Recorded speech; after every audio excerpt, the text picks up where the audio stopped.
गौरी पुत्र गणेश भगवान की जय। श्री शिवाय नमस्तुभ्यम। प्रिय भक्तजनों, सोमवार का दिन भगवान शिव को समर्पित है। इस दिन लोग भगवान शिव के लिए व्रत रखकर पूरे दिन भूखे रहकर भगवान शिव को प्रसन्न करने की कोशिश करते हैं। जो व्यक्ति सोमवार के दिन पूजा करते हैं उन्हें मनोवांछित फल अवश्य मिलता है। सोमवार व्रत के दिन भगवान शिव के पूजन के पश्चात सोमवार व्रत की कथा पढ़नी अथवा सुननी चाहिए, क्योंकि इसके बिना यह व्रत अधूरा माना जाता है। तो आइए हम सुनते हैं सोमवार व्रत की कथा। तो आप सभी भक्तजन इस कथा को पूरी श्रद्धा, ध्यान पूर्वक और प्रसन्न चित्त मन से सुनिए। तो आप सभी प्रेम से बोलिए, श्री उमापति शंकर भगवान की जय, सर्व देवी देवता की जय। एक बार की बात है, माता पार्वती शिवजी को पति रूप में प्राप्त करने के लिए घोर तप कर रही थी और उनके तप को देखकर देवताओं ने शिवजी से देवी की मनोकामना को पूर्ण करने की प्रार्थना की। तब शिवजी ने माता पार्वती जी की परीक्षा लेने सप्त ऋषियों को भेजा और सप्त ऋषियों ने शिवजी के सैकड़ों अवगुण गिनाए, परंतु पार्वती जी को महादेव के अलावा किसी और से विवाह मंजूर नहीं था। भक्तजनों, विवाह से पहले सभी वर अपनी भावी पत्नी को लेकर आश्वस्त होना चाहते हैं। इसीलिए भगवान शिवजी ने स्वयं भी पार्वती जी की परीक्षा लेने की ठानी और भगवान शंकर प्रकट हुए और पार्वती जी को वरदान देकर अंतर ध्यान हुए। इतने में पार्वती माता जहाँ तप कर रही थी, वहीं पास में तालाब में मगरमच्छ ने एक लड़के को पकड़ लिया और लड़का जान बचाने के लिए चिल्लाने लगा। माता पार्वती जी से उस बच्चे की चीख सुनी नहीं गई और द्रवित हृदय होकर वह तालाब पर पहुंची तो देखती हैं कि वह मगरमच्छ लड़के को तालाब के अंदर खींचकर ले जा रहा है। तब लड़के ने देवी को देखकर कहा, मेरी ना तो माँ है, ना बाप, ना कोई मित्र, माता आप मेरी रक्षा करें। तब पार्वती जी ने कहा, हे मगरमच्छ, इस लड़के को छोड़ दो। तब मगरमच्छ बोला, दिन के छठे पहर में जो मुझे मिलता है उसे अपना आहार समझकर स्वीकार करना मेरा नियम है और ब्रह्मदेव ने दिन के छठे पहर इस लड़के को भेजा है, मैं इसे क्यों छोड़ूं? तब पार्वती जी ने विनती की, तुम इसे छोड़ दो, बदले में तुम्हें जो चाहिए वह मुझसे कहो। तब मगरमच्छ बोला, एक ही शर्त पर मैं इसे छोड़ सकता हूँ। आपने तप करके महादेव जी से जो वरदान लिया है, यदि उस तप का फल मुझे दे दो तो मैं इसे छोड़ दूंगा। तब पार्वती जी तुरंत तैयार हो गई और उन्होंने कहा, मैं अपने तप का फल तुम्हें देने के लिए तैयार हूँ, लेकिन तुम इस बालक को छोड़ दो। और मगरमच्छ ने समझाया, सोच लो देवी, जोश में आकर संकल्प मत करो। हजारों वर्षों तक जैसा तप किया है वैसा देवताओं के लिए भी संभव नहीं है। उसका सारा फल इस बालक के प्राणों के बदले चला जाएगा। तब माता पार्वती जी ने कहा, मेरा निश्चय पक्का है, मैं तुम्हें अपने तप का फल देती हूँ, तुम इसको जीवन दे दो। और तब मगरमच्छ ने पार्वती जी से तप दान करने का संकल्प करवाया और तप का दान होते ही मगरमच्छ का देह तेज से चमकने लगा और मगरमच्छ बोला, हे पार्वती, देखो तप के प्रभाव से मैं तेजस्वी बन गया हूँ। तुमने जीवन भर की पूंजी एक बच्चे के लिए व्यर्थ कर दी। चाहो तो अपनी भूल सुधारने का एक मौका और दे सकता हूँ। तब पार्वती जी ने कहा, हे ग्राह, तब तो मैं पुनः कर सकती हूँ, किंतु यदि तुम इस लड़के को निगल जाते तो इसका जीवन वापस नहीं मिल सकता था। और देखते ही देखते वह लड़का अदृश्य हो गया और मगरमच्छ भी लुप्त हो गया। तब पार्वती जी ने विचार किया, मैंने तब तो दान कर दिया है और अब पुनः तप आरंभ करूंगी। और पार्वती जी ने फिर से तप करने का संकल्प लिया। तब भगवान सदाशिव फिर से प्रकट होकर बोले, पार्वती भला अब क्यों तप कर रही हो? तब पार्वती जी ने कहा, प्रभु मैंने अपने तप का फल दान कर दिया है। आपको पति रूप में पाने के संकल्प के लिए मैं फिर से वैसा ही घोर तप कर आपको प्रसन्न करूंगी। और तब महादेव जी बोले, मगरमच्छ और लड़के दोनों रूपों में मैं ही था और तुम्हारा चित्त प्राणी मात्र में अपने सुख दुख का अनुभव करता है या नहीं, इसकी परीक्षा लेने को मैंने यह लीला रची थी। अनेक रूपों में दिखने वाला मैं एक ही हूँ। मैं अनेक शरीरों से अलग निर्विकार हूँ। तुमने अपना तप मुझे ही दिया है, इसीलिए अब और तप करने की कोई जरूरत नहीं है। तब देवी ने महादेव को प्रणाम कर प्रसन्न मन से विदा किया। तो सभी प्रेम से बोलिए, शंकर पार्वती भगवान की जय। हर हर महादेव। तो प्रिय भक्तजनों, आइए अब मनोकामनाओं को पूरी करने वाली दूसरी कथा को सुनते हैं। इस कथा को सुनने से ही व्रत संपूर्ण माना जाता है। उससे पहले आप सभी प्रेम से बोलिए, भगवान भोलेनाथ की जय, माता पार्वती की जय। किसी नगर में एक साहूकार रहता था। उसके घर में धन की कोई कमी नहीं थी, लेकिन उसकी कोई संतान नहीं थी, जिस वजह से वह बेहद दुखी था। पुत्र प्राप्ति के लिए वह भगवान शिव के प्रत्येक सोमवार का व्रत रखता था और पूरी श्रद्धा के साथ शिवालय में जाकर भगवान शिव और माता पार्वती जी की पूजा करता था। उसकी भक्ति देखकर माँ पार्वती प्रसन्न हो गईं और भगवान शिव से उस साहूकार की मनोकामना पूर्ण करने का निवेदन किया। पार्वती जी की इच्छा सुनकर भगवान शिव जी ने कहा कि हे पार्वती, इस संसार में हर प्राणी को उसके कर्मों के अनुसार फल मिलता है और उसके भाग्य में जो हो उसे भोगना ही पड़ता है। लेकिन माता पार्वती जी ने साहूकार की भक्ति का मान रखने के लिए उसकी मनोकामना पूर्ण करने की इच्छा जताई। तब माता पार्वती के आग्रह पर भगवान शिव जी ने साहूकार को पुत्र प्राप्ति का वरदान तो दे दिया, लेकिन साथ ही यह भी कहा कि उसके बालक की आयु केवल 12 वर्ष होगी। तब माता पार्वती और भगवान शिव जी की इस बातचीत को साहूकार सुन रहा था। उसे ना तो इस बात की खुशी थी और ना ही गम। वह पहले की ही भांति भगवान शिव जी की पूजा करता रहा और कुछ समय और महाकाल भक्ति ज्ञान चैनल को सब्सक्राइब कर नोटिफिकेशन बेल को जरूर ऑन कर ले। 11 वर्ष हर महादेव। उसे पढ़ने के लिए काशी भेज दिया गया।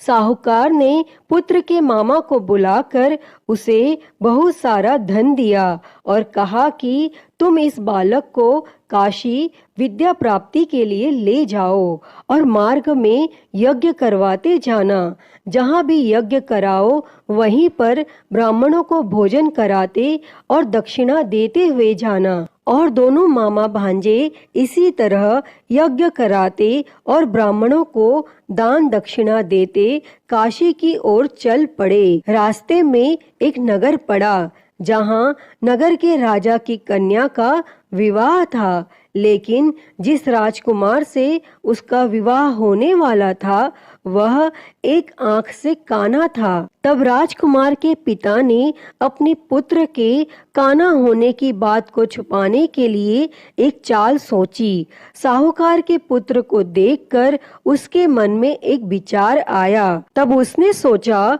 क्यों ना इस लड़के को दुल्हा बनाकर राजकुमारी से विवाह करा दूं और विवाह के बाद इसको धन देकर विदा कर दूंगा और राजकुमारी को अपने नगर ले जाऊंगा।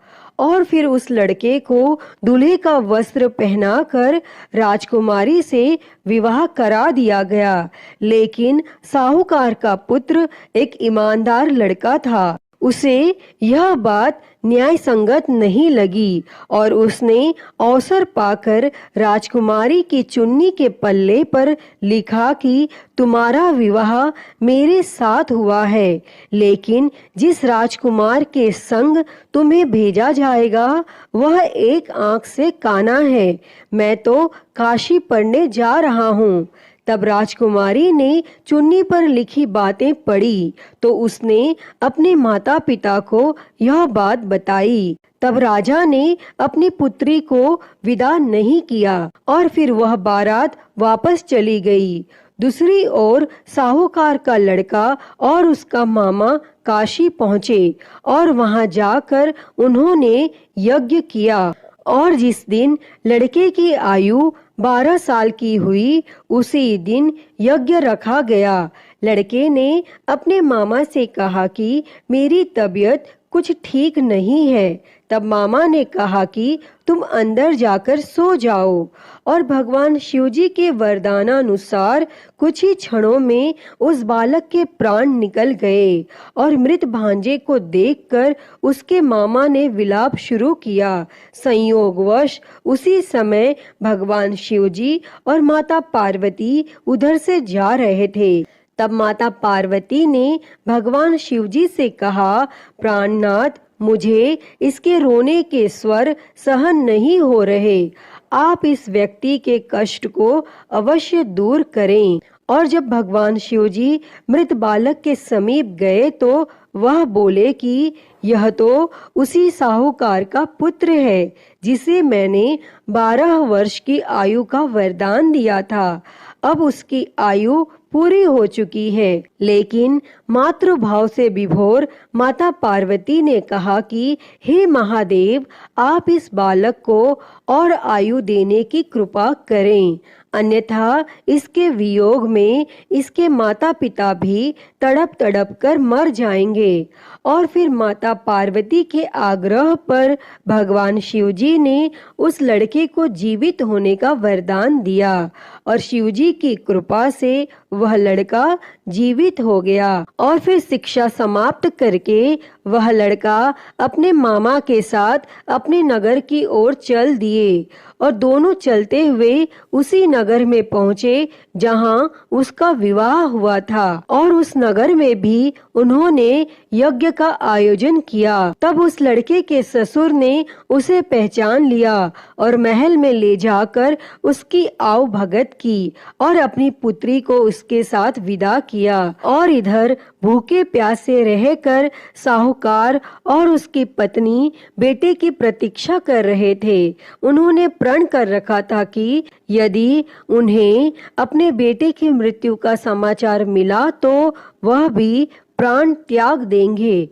परंतु अपने बेटे के जीवित होने का समाचार पाकर वह बेहद प्रसन्न हुए। और फिर उसी रात भगवान शिवजी ने उस साहूकार के स्वप्न में आकर कहा, हे श्रेष्ठी, मैंने तेरे सोमवार के व्रत करने और व्रत कथा सुनने से प्रसन्न होकर तेरे पुत्र को लंबी आयु प्रदान की है। प्रिय भक्तों, जो कोई भी सोमवार का व्रत करता है या कथा सुनता और पढ़ता है उसके सभी दुख दूर होते हैं और समस्त मनोकामनाएं पूर्ण होती हैं।